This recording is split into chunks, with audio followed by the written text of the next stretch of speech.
Important right now because we are talking about Major League Sport, and today on the telly there's a couple of games that you can catch. One of those, Texas. No, today there's one match, but a couple going on for us, and interesting matchup coming up there between Texas and the White Sox. President Obama's team. This one comes to us actually from Arlington in Texas, so that's a good thing.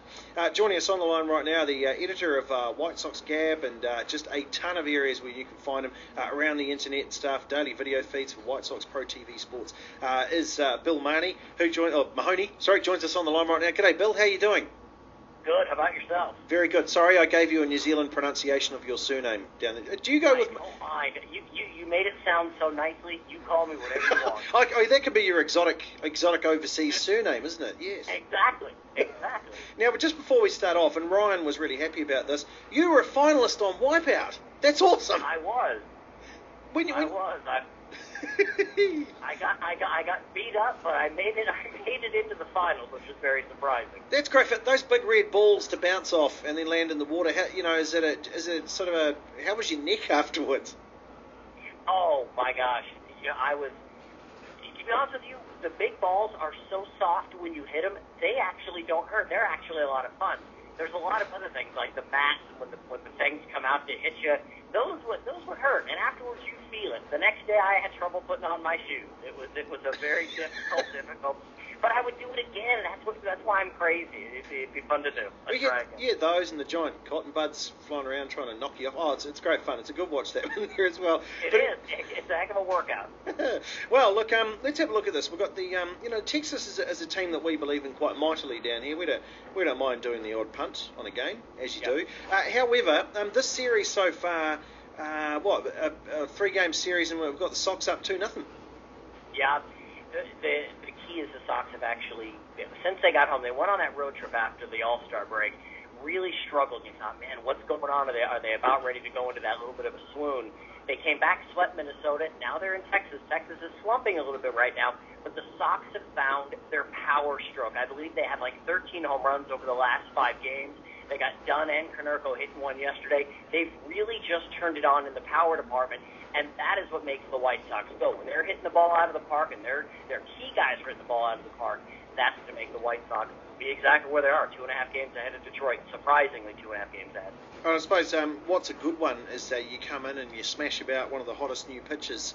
That's pretty good when Yu Darvish gets it in game 1 and then winning game 2 as well. I mean, like when you come up against a guy like Darvish, he's probably got he's got a lot of press. He's been pitching very well, and we've seen the variety of what he's got. That's got to be a real shot in the arm for the batting lineup, doesn't it? It is, and just beating Darvish, and then you beat your other All-Star pitcher, Matt Harrison, you knock them around. The thing about Darvish, mind you, this isn't with every team, but the White Sox, I believe, saw him earlier in the year. I believe they saw him the first series of the year. And a lot of teams that are seeing him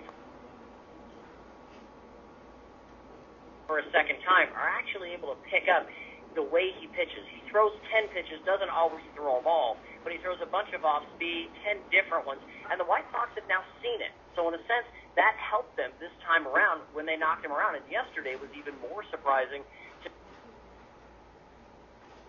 take your all-star pitcher Harrison, who locks up left-handers. Dunn goes deep on him. He wasn't able to beat the Sox, which I was sort of surprised, because Harrison was pitching real well before the break. Didn't pitch well in the All-Star game, but actually afterwards he pitched well. So it's a really big boost for the Sox to actually beat those two guys. Yeah, of course, longest running streak. Longest winning streak right now in the American League, 6 in a row, leading in the AL Central there with a couple of games over the Detroit Tigers. So I mean, and that's some pretty heavyweight stuff, because they did some good shopping in the off season, Detroit. They did, and the thing is most people picked, or a lot of guys picked the Sox to lose 90 to 95 games at the beginning of the year. They figured a new manager had no experience, pitchers coming back from injuries, hitters getting older. There's no way this team would actually be in the hunt. For them to be in the hunt and to be where they are right now is an amazing, not just managerial job by Robin Ventura, but it's Ken Williams. If you look at yesterday, Williams went out and grabbed Francisco Liriano. Here's a guy, this is the White Sox team. For all White Sox fans all over the world, this team plays to win. They don't play to do all right. They play to win every year. If there's a hole to be filled, Ken Williams will fill it. And don't think for an instant that he wasn't in the finals, one of the finalists against Zach Greinke that ended up going to the Angels. They play to win, and that's exactly what they did yesterday by picking up Liriano. Yeah, well, yeah. I mean, there is your guy there, the good old left-hander. Now you got Floyd on the mound for you today, though. I mean, Yep. with Liriano coming into the rotation, how does that affect his job, and how does that affect his employment? Does he drop out as a starter and become long relief? What's the story with him there? Well, to be honest, with Floyd, you could get a guy that could come out and throw a one-hitter today. You could get a guy that gives up 4 home runs. The guys that are on the bubble are not just Floyd, but it's also Humber as well. Each one of these guys have pitched a great game, and then they pitched a decent game, and then they've pitched 2 absolutely awful games, which has sort of been the season for him. Floyd has never pitched out of the bullpen. Not since his time in Philadelphia has he pitched out of the bullpen. The chances of them moving him there, to me, would be slim. I have heard that they're trying to move him actually in terms of trade-wise. But I would think Humber would be the guy that if he would continue maybe to slump, he would be in the pen because he is a guy, forget the perfect game at the beginning of the year, he is a guy that has pitched in relief and knows how to adjust to that. What have you? Do you like the additions of Youkilis and Myers? I think Youkilis, to be honest with you, I was talking to a friend of mine in Boston the other day, and I said, man, Brent Lillibridge, a utility guy, and Zach Stewart, now a minor league guy, that's what you had to give up to get a last year's all-star third baseman in Youkilis. Youkilis, and not only has solidified defensively the third base position, but we all know what he does in terms of hitting, and he's proven it. He's also such a great clubhouse guy, such a great leader on that team now, that it's an amazing that Boston would give him up for that little. And Myers, once again, it comes down to Ken Williams. They saw a need. They had 6 guys in their bullpen that were rookies. Ken Williams thought, you're not going to go into the postseason or mid-September with 6 guys. You don't know how they're going to react. So he went out, filled the spot with Myers, which is a fiery guy, which comes to pitch every day. He can also go back in the rotation if worse came to worse. And then you, like I mentioned before, you get Liriano.